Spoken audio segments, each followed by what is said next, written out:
எட்டின்னு சொல்லக்கூடிய பனி மனிதனை பிடிச்சி கொடுத்தா 15 கோடி ரூபா பரிசு தரதா லண்டன் மியூசியத்தில் சொல்லிக்கிறாங்க. உயிரோடவோ அல்லது இறந்து போன பணத்தை ஒப்படைச்சா கூட தரதா சொல்லியிருக்கிறாங்க. அது எங்கே இருக்குன்னு சொல்லி கேட்டிங்கன்னா, இமயமலை பகுதியில் வாழ்றதா நம்பப்படுது.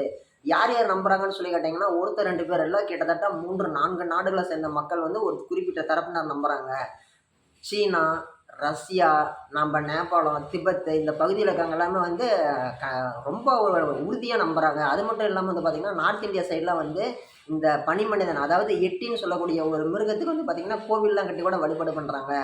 இது எங்க இருக்குதுன்னு சொல்லி கேட்டோம்னா, இமயமலைக்குள்ள.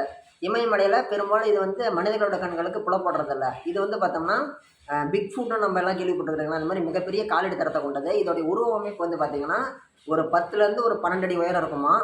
மனித முகமும், கொரில்லா உடம்பும் கொண்டது. பார்க்கறதுக்கு போலார் கரடி எப்படி இருக்கும்? அது போல ரோமங்கள் நெறையா இருக்கும்னு சொல்லி சொல்லப்படுது. நெறைய பேர் வந்து ஃபோட்டோலாம் கொண்டு வந்து இத காமிக்கிறாங்க. இதுதான் வந்து எட்டின்னு சொல்லிட்டு. உலகத்திலே முதல்ல இமயமலை ஏறி போய் சாதனை பண்ணவரு என்னன்னாரு, நான் ஒரு மலை ஏறி போயிட்டு இருக்கும்போது, மனிதன் சுவாசிக்கவே அ ஆக்ஸிஜன் கம்மியா இருக்கக்கூடிய பகுதியில அங்க சிலிண்டர் வச்சுட்டு தான் ஏறணும். அந்த மாரி இடத்துல வந்து பார்த்தீங்கன்னா, மிகப்பெரிய மனித காலடி தடம் பார்த்தேன் நானு. ஒருவேளை எல்லாரும் சொல்ற மாரி இது வந்து எட்டியா இருக்குமோன்னு சொல்லி அவரு கூட ஒரு கருத்த பதிவு பண்ணியிருக்கிறாரு.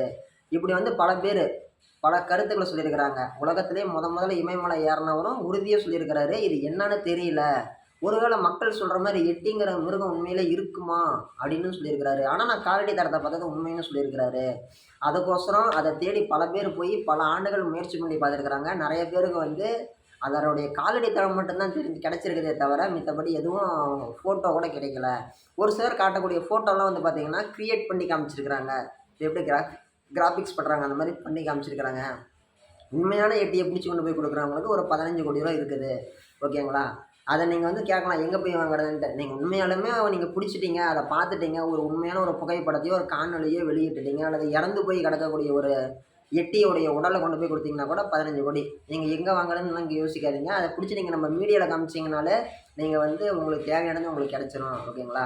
எட்டி அப்படிங்கிறது 1, 2 பேர் நம்ம நம்புறோம் அப்படின்னா, 4, 5 பேர் பொய் சொல்றாங்கங்களாம். கிட்டத்தட்ட 4, 5 நாடுகள சேர்ந்த மக்கள்லாம் நம்புறாங்க. கோவில் கட்டி வழிபாடு பண்றாங்க. ஓகேங்களா? அப்படி காலடி தடத்த பார்த்தேன்னு சொல்லி பல பேர் சொல்றாங்க. அத ஃபோட்டோவும் புடிச்சிருக்கிறாங்க. யார் யார் இந்தியன் ஆர்மி 2019ல ஒரு கேம்ப்ல இருக்கும்போது, அந்த ஃபோட்டோ புடிச்சிட்டு, அந்த காலடி தடத்த ஃபோட்டோ புடிச்சிட்டு 1 மாசம் கழிச்சு அறிவிச்சிருக்கிறாங்க. இந்த மாரி நாங்க பார்த்தோம். இது வந்து எட்டியா கூட இருக்கலாம் அப்படின்ட்டு. இந்தியன் ஆர்மியே அறிவிச்சிருக்கிறாங்க. ஓகேங்களா? உண்மையான எட்டி அப்படிங்கிறது ஃபியூச்சர்ல தென்படலாம் அல்லது தென்படாமலும் போகலாம். அது ஏன் பெரும்பாலும் வெளியில தெரியலன்னு சொல்லி கேட்டோம்னா, நம்ம எல்லாருக்குமே தெரியும் இமயமலை பகுதியில தான் வந்து ஷாம்பலா அப்படிங்கக்கூடிய ஒரு நகரம் இருக்குது. அங்க இருக்கிறவங்கலாம் ரொம்ப நாள் வாழ்ந்துட்டு இருக்கிறாங்க. மரணம் இல்லாத ஒரு வாழ்க்கை, இளமையுடனே வாழ்ந்துட்டு இருக்கிறாங்கன்னு சொல்லி நம்ம கேள்விப்பட்டிருக்கிறோம். ஷாம்பலாங்கிற நகரம். ஒருவேளை அதுக்கு காவலா கூட அது இருக்கலாம் இல்லையா? எது எப்படியோ, உண்மையான ஒரு எட்டிய பார்த்தேன்னு சொல்லி வெளியில சொன்னவங்கலாம் வந்து ஃபோட்டோ இதெல்லாம் காமிச்சிட்டு இருக்கிறாங்க. பார்க்கலாம்.